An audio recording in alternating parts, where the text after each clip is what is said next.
No era sencillo mantener encerrado a Shiratori. No era sencillo mantener encerrado a Shiratori. No sé cómo hacerlo. Pero la verdad es que va y sube.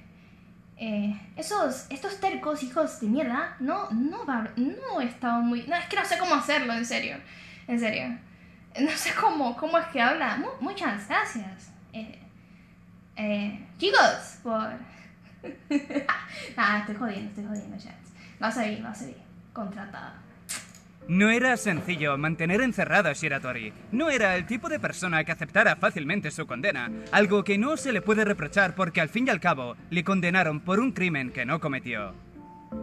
Le forzaron y le torturaron para que confesara un asesinato del que ni había oído hablar. Al principio resistió, pero una vez alcanzado su límite les dijo lo que querían oír. Shiratori soportó durante meses palizas por parte de los guardias, a sus ojos merecidas ya que para ellos no era más que un asesino. Asqueado de ese trato decidió escapar. No era sencillo, pero vio una oportunidad a las 5:30 de la mañana. A esa hora los guardias desaparecían 15 minutos más o menos. Pero no era suficiente, necesitaba algo con lo que poder abrir la cerradura. Vio que durante el aseo algunos cubos tenían trozos de metal que podían ser arrancados sin que se notara. Con esa pequeña pieza ya tenía todo lo necesario. Fingió dormirse y esperó a que fuera la hora. Cuando los guardias regresaron, vieron que su futón parecía más pequeño. Le gritaron que se despertara, pero no se movía. Entraron y Shiratori no estaba. Se escondió en las montañas durante 2 días, dejando pasar el tiempo para que dejaran de buscarle, al menos de manera tan exhaustiva. Al tercero, no se sabe muy bien por qué intentó robar material de un hospital, quizá lo necesitaba para él, pero no era tan buen ladrón como escapista. Le pillaron enseguida y volvieron a meterle en una celda en otra prisión. Ahora condenado a cadena perpetua por haberse fugado. Pero debido a que ya no recibía palizas ni le torturaban, no intentó escaparse durante los siguientes 6 años.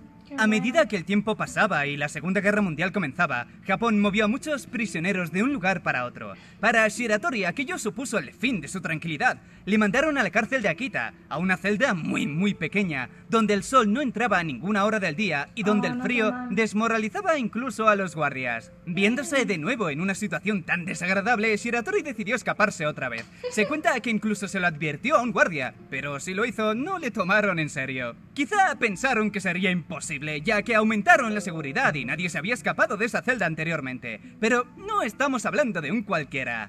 Así, un día, mientras el resto de los guardias no informaban anomalías, uno de ellos vino corriendo para decir que Shiratori se había escapado. Parecía imposible. Fueron corriendo a su celda y la puerta estaba cerrada, pero sus esposas estaban en el suelo, rotas por la mitad, y además caían gotas de lluvia dentro de la celda. Al entrar comprendieron al momento que había pasado, un error que no muchas personas podrían haber aprovechado. Había escapado por arriba. En una investigación a fondo vieron que el tragaluz estaba dañado. La celda se inspeccionaba a diario, pero no el tragaluz porque estaba en el techo a una distancia de 3 metros. Al final, tantos años sin mantenimiento pudrieron la madera. Poco a poco, mientras nadie le veía, subía y rompía los bordes. Nadie podía darse cuenta por más veces que inspeccionaran la celda. En cuanto a cómo pudo romper las esposas, es sencillo. Aunque es cierto que se cuenta que Shiratori tenía mucha fuerza, era una época en que no ponían especial interés en que fueran resistentes. Aún así, escaló 3 metros de pared lisa, apoyando los pies desnudos y las manos contra la pared. La lluvia fue útil, porque ocultó el sonido de los golpes a la madera del sonido en el tejado y de su caída al otro lado. Finalmente, el último muro de 5 metros lo escaló ayudándose de un tronco que había cerca. Por supuesto, al igual que el primero, conocía perfectamente la rutina de todos los guardias. Sabía desde hacía tiempo que podía escaparse, pero tenía que esperar al momento oportuno. A un día muy lluvioso.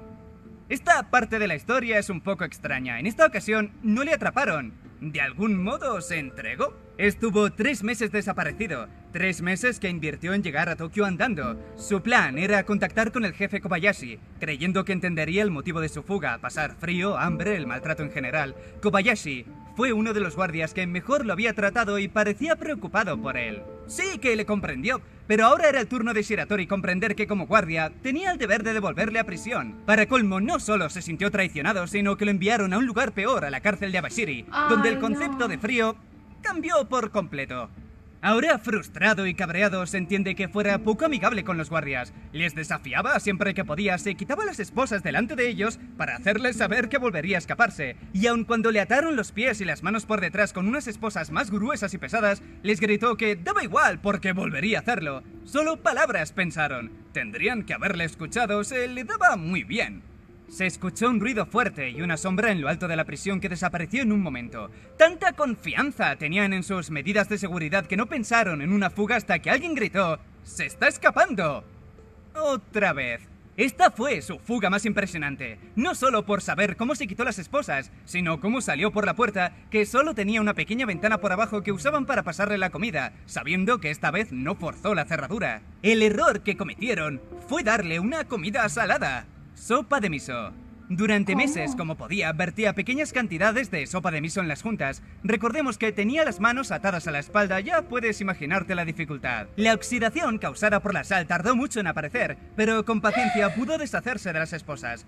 Hizo lo mismo con los tornillos del hueco de la puerta. Con ello lograría ensancharlo un poco más, lo suficiente para que alguien que podía dislocarse varias articulaciones pasara a través de él. Algo así, solo que por un hueco más estrecho. Ya estando al otro lado, trepó por los cables, rompió una ventana y salió por la parte de arriba. Esta es la recreación que se hizo en la cárcel de Abashiri, ahora convertido en museo. Libre, sí, pero rodeado de montañas, animales salvajes y frío. Los guardias estaban convencidos de que Shiratori moriría, ya fuera por el frío o por los animales, no aguantaría.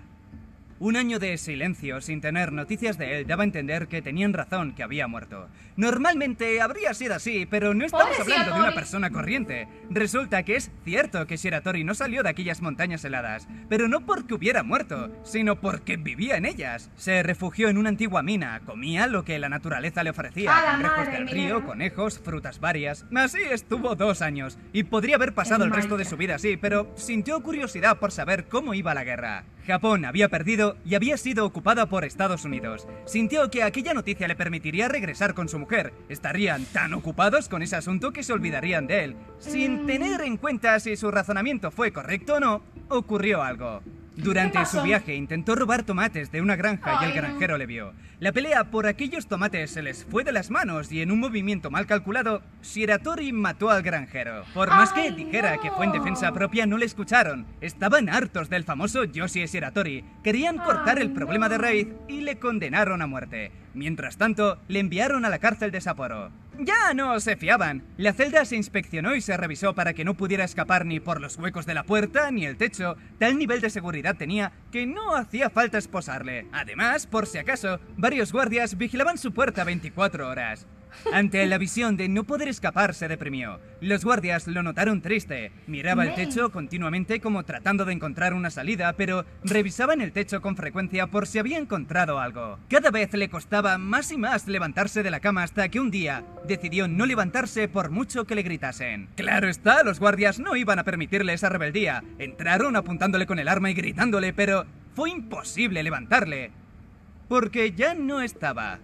¡Es una locura! ¿Ahora qué? ¿Puede atravesar paredes? Pues en parte, sí. Estaban tan paranoicos con los anteriores métodos de escape, forzar la cerradura, salir por el hueco de la puerta, el techo, que no prestaron atención al suelo, hecho de madera y construido sobre tierra. Es verdad que había guardias vigilando.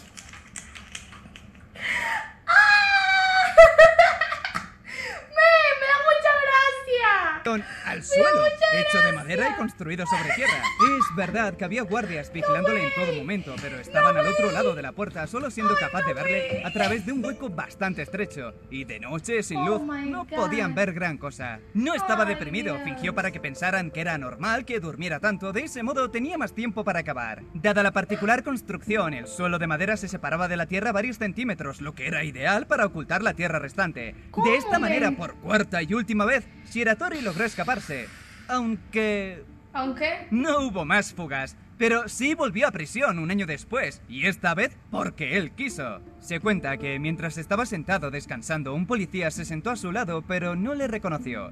Comenzaron a hablar y en un momento dado el policía le ofreció un cigarro. Un cigarro en 1948 en Japón era un lujo, y que se lo ofreciera sin más le pareció el mayor gesto bondadoso que había recibido en mucho tiempo. Gracias a eso se entregó, le dijo su nombre completo. Cierto es que también cambió su suerte. Le quitaron la pena de muerte al comprender que fue en defensa propia. Tuvieron en cuenta que aunque se fugó 4 veces, nunca lastimó a ningún guardia, y lo hacía debido al maltrato que sufría. Aquello supuso una sentencia de 20 años. Lo trasladaron a Tokio. Allí se olvidó del frío y los guardias lo trataron bien. Por aquel entonces se convirtió en una especie de antihéroe. Ya no quería fugarse, estaba contento con haber sido escuchado, contento de ser tratado con respeto. Cumplió su condena sin dar problemas y finalmente salió de la cárcel, esta vez para no volver. Oh my god.